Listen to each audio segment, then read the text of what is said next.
Welcome to Diplomatic Channel. I am Amarachi Ubani. It's no news that Zimbabwe has a new leader, longtime ally of former President Robert Mugabe.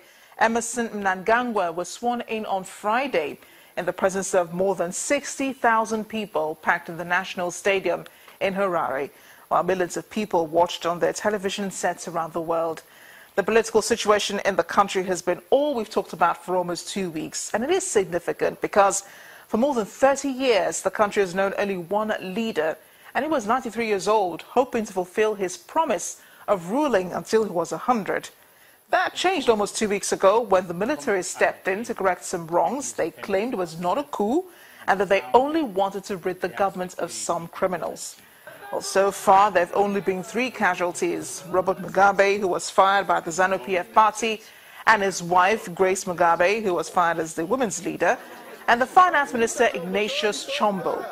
While Mr. and Mrs. Mugabe got to go scot-free, keeping their massive wealth accumulated while in power and assurance of immunity, Chombo was charged with attempting to defraud the Zimbabwean Central Bank, among other offences allegedly committed in 2004. He's been charged with 3 counts of corruption in offences allegedly committed back then. So let's step forward for a bit and talk about the new leader, or shall we say the leader who had been in waiting, Emmerson Mnangagwa. The new president has promised economic recovery and elections when they're due. He also said Zimbabwe is ready to engage with the outside world, but that its land reform process could not be challenged or reversed. Given our historical realities, we wish the rest of the world to understand and appreciate that the policies and programs related to land reform were inevitable. Whilst there is a lot we may need to do by way of outcomes, the principle of repossessing our land cannot be challenged or reversed. The dispossession of our ancestral lands was the fundamental reason for waging the liberation struggle. It would be a betrayal of the brave men and women who sacrificed their lives if we were to reverse the gains we have made in reclaiming our land. President Mnangagwa also paid tribute to former President Robert Mugabe. Let me at this stage pay special tribute to one of and the only surviving founding father of our nation, Comrade Robert Gabriel Mugabe. He led us in our struggle for national independence. He assumed responsibilities of leadership at the formative and a very challenging time at the birth of our nation. That is to be lauded and celebrated for all times.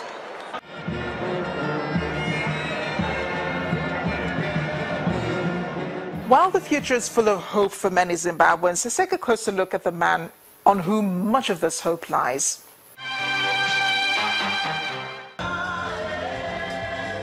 The 75-year-old Emmerson Mnangagwa takes over the reins of office as Zimbabwe's 3rd president, following Canaan Banana from 1980 to 1986, which was a more ceremonial position aided by Robert Mugabe, who was his prime minister and who later became president from 1987 to 2017. He was a long-time ally of Mr. Mugabe and a senior member of the ruling ZANU-PF party. He served as first vice president of Zimbabwe from 2014 until he was sacked by Mugabe following accusations he was planning to topple the government. But Mnangagwa was an integral part of Mugabe's government.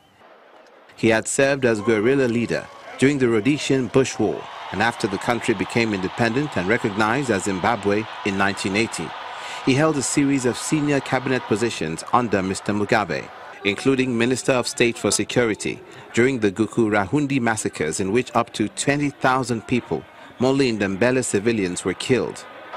Mnangagwa blamed the army for the massacres. and continued to hold senior cabinet positions, though he was widely believed to be responsible. In 2007, the government claimed it had foiled a coup d'etat involving almost 400 soldiers and high-ranking members of the military that would have occurred sometime in June of that year.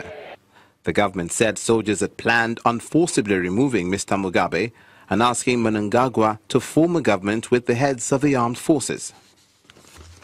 Some analysts say rival successors of Mugabe may have been trying to discredit Mnangagwa using this.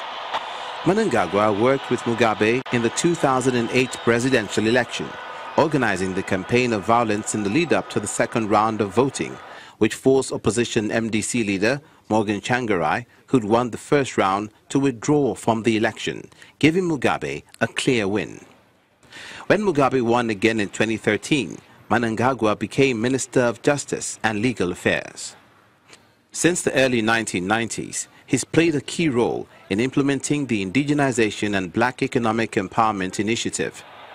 He was considered Mugabe's likely successor owing to the support he's received from the country's security establishment and veterans of the 1970s guerrilla war, partially because of his leadership of the Joint Operations Command.